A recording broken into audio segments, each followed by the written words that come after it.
Hello everyone. BHIC 132 के important question and answer देख लेते हैं। आपको पता है आपका पेपर है वो 3 घंटे का होता है और 100 मार्क्स का पेपर होता है।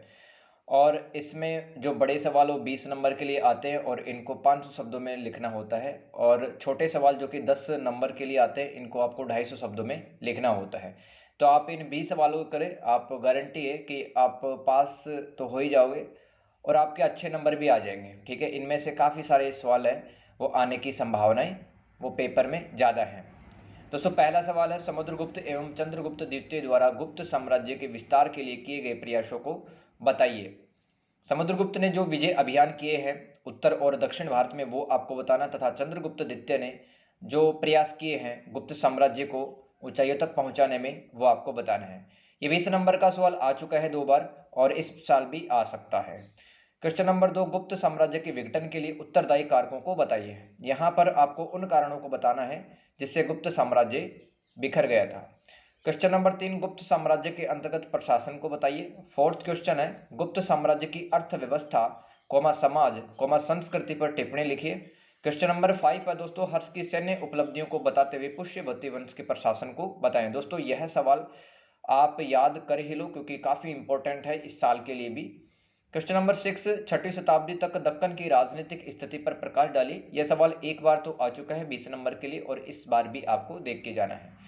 और दोस्तों क्वेश्चन नंबर 7 है 20 नंबर का आ चुका है, चालुक्यों पल्लव पांड्य वंश के उदय पर प्रकाश डालिए। फिर क्वेश्चन नंबर 8 है, चोल प्रशासन पर टिप्पणी लिखे। Very very important question. चोलों का जो प्रशासन था वो काफी विशिष्ट प्रकृति का था और उनके लिए वो जाना जाता था। याद करना आपको चोल प्रशासन। क्वेश्चन नंबर 9, उत्तर गुप्त काल के कृषि संबंध, यानी कि जो सामंत हुआ करते थे उनके किसानों के किस प्रकार से संबंध थे और किसान अपनी आजीविका किस हिसाब से चलाते थे वही लिखना है। फिर सामाजिक संरचना पर प्रकाश डालिए। उत्तर गुप्त काल के कृषि संबंध एवं सामाजिक संरचना पर प्रकाश डालिए। सामाजिक संरचना में आपको जातियों के बारे में, समाज में जो लोग रह रहे थे उनकी सामाजिक स्थिति के बारे में बताना है। क्वेश्चन नंबर 10, राजपूतों की उत्पत्ति से संबंधित वाद विवाद बताएं। Very very important question. Question number 11, Gurjara प्रतिहारों पर टिप्पणी लिखते हुए, यानी कि गुर्जर प्रतिहार कौन थे, प्रमुख राजाओं के नाम लिखने हैं तथा इनके क्षेत्रों के नाम लिखने हैं और उसके बाद में बताना है कि कौन कौन से जो राजपूत राज्य थे, जैसे कि चौहान वंश था, ठीक है, चंदेल वंश था मध्य प्रदेश में। इस प्रकार से प्रमुख राजपूतों के नाम बताना है। फिर क्वेश्चन नंबर 12, राजपूतों के सैन्य और राजनीतिक प्रणाली के बारे में बताइए। यहाँ पर आपको उनकी सैन्य व्यवस्था तथा उनके जो हथियार वगैरह है उन पर टिप्पणी लिखनी है, आप राजनीतिक प्रणाली पर भी आपको टिप्पणी लिखनी है। फिर क्वेश्चन नंबर 13, सिंध पर अरबों के विजय और उसके परिणामों को बताइए। यानी कि जैसे ही अरबों की विजय सिंध पर हो गई उसके बाद में भारतीय उपमहाद्वीप में किस प्रकार के परिवर्तन आए और विशेष रूप से जो भारत वर्तमान में है उस पर क्या प्रभाव पड़ते हैं। क्वेश्चन नंबर 14, भारत में तुर्कों के विजय और राजपूतों की हार का कारणों का विश्लेषण कीजिए। वेरी वेरी इंपॉर्टेंट क्वेश्चन आ चुका है एक बार। क्वेश्चन नंबर 15 पढ़िए दोस्तों, 700 सीई का मतलब होता कॉमन एरा अर्थात ईस्वी, है ना। 0 ईस्वी के बाद में जो टाइम है उसको सीई कहा जाता है। तो 700 ईस्वी और 1200 ईस्वी के बीच में कृषि संबंधों पर प्रकाश डालिए। वही आपको सामंतों और किसानों के बीच में संबंधों को बताना है। क्वेश्चन नंबर 16, 700 सीई और 1200 ईस्वी के मध्य सामाजिक संरचना और उत्पन्न नई जातियों के बारे में बताना है। ठीक है, तो यहाँ पर विभिन्न जातियों और उपजातियों के बारे में आपको बताना है। क्वेश्चन नंबर 17, 700 ईस्वी और 1200 ईस्वी के बीच में लैंगिक संबंधों पर टिप्पणी लिखिए। यानी कि महिलाओं की स्थिति और पुरुषों की जो स्थिति थी समाज में उनके बीच में तुलना करनी है आपको।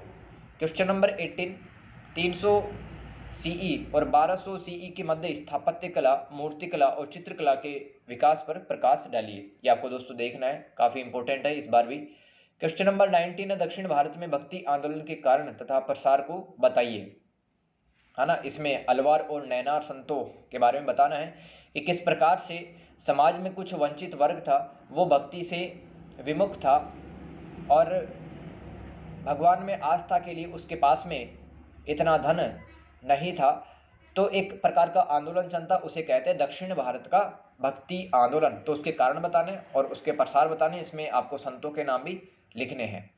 क्वेश्चन नंबर 20, पुष्यभूति वंश यानी कि जो हरियाणा में जो पुष्यभूति वंश का उदय हुआ और एक बहुत बड़े सम्राट हुए हैं राजा हर्ष, उनके विजय अभियानों के बारे में बता सकते हैं। पुष्यभूति वंश का जो फैलाव था किन किन राज्यों में था वो बता सकते हैं। फिर चरित काव्य कौन से होते हैं जहां पर प्रशंसा की जाती है। तंत्रवाद के बारे में बताना है, यानी कि जैन धर्म बौद्ध धर्म में किस प्रकार से तंत्रवाद का आगमन हुआ, और हिंदू धर्म में भी एक तंत्रवाद शाखा निकलती है, ठीक है, उन सब के बारे में बताना है। चचनामा एक किताब का नाम है, बताना है आपको, है ना। इसमें अरबों के बारे में लिखा है, अरबों के अभियानों के बारे में लिखा है। फिर पौराणिक हिंदू धर्म पर टिप्पणी लिखना। कलचुरी राज्य, राष्ट्रकूट वंश का उदय कैसे हुआ ये भी याद करो, क्योंकि 20 नंबर का आ सकता है ये, ठीक है। और राष्ट्रकूटों का प्रशासन कैसा था वो भी आपको याद करना है, कि जो प्रांत था वो भुक्ति में बटा हुआ था इस प्रकार से। गजनी का महमूद, इस पर टिप्पणी लिखना है। पल्लव वास्तुकला, ये लगभग हर बार ही आता है पल्लव वास्तुकला, इस बार भी आ सकता है। फिर आपको याद करना है कदम्ब एवं बादामी के चालुक्यों की राजतंत्रीय व्यवस्था, इनका प्रशासन के बारे में लिखना है, कदम्बों का तथा बादामी के चालुक्यों का। चालुक्यों की एक शाखा का नाम है बादामी, ठीक है, बादामी के चालुक्य। फिर साहित्य में कालिदास जी का योगदान, जो कि अभूतपूर्व, इन्होंने महाकाव्यों वगैरह की रचना की है, जैसे कि मेघदूतम, रघुवंशम, इस प्रकार से लिख सकते हैं उनका योगदान। अलवार और नैनार संत कौन थे, ठीक है, इनके बारे में बताना कि अलवार किसके उपासक थे, प्रमुख अलवार संत कौन से हैं, और नैनार किसकी उपासना करते हैं, तथा कौन कौन से प्रमुख नैनार संत हैं।